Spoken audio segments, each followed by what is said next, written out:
31 races in our 2018 championship.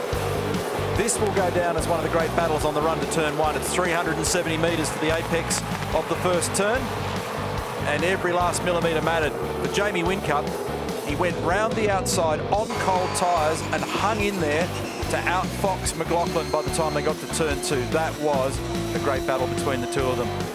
Both of them leapt off the line together, and they completely zapped away from everybody else in the field in those opening couple of laps. All the usual stuff went on in the background.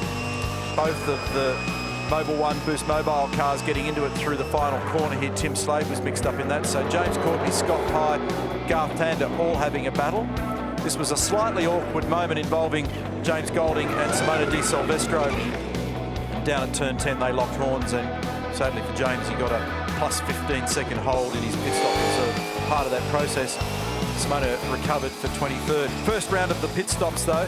Incredible battle between the two leading cars. Nose-to-tail contact on the arrival into the lane. We thought that there may be an undercut on here.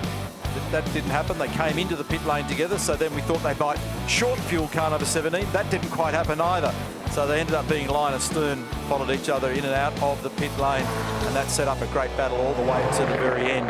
At times it got out as far as 1 to 1.5 seconds, and then crushed all the way back to a nose-to-tail battle. Then finally got down the inside at turn 2, Scott McLaughlin. It's a double apex left-hander. Whincup sat the holding up a little higher in the mid-corner, and McLaughlin was able to glide through down the inside, and then pretty much held the cushion. It did tighten up a little bit towards the end. There's absolutely nothing between those cars anywhere around this racetrack, and in the end, the final gap was 0.89 of a second for another victory in this year's championship for Scott McLaughlin. He moves it now to 2 wins this year, but the impressive part of the story, he's now the championship leader.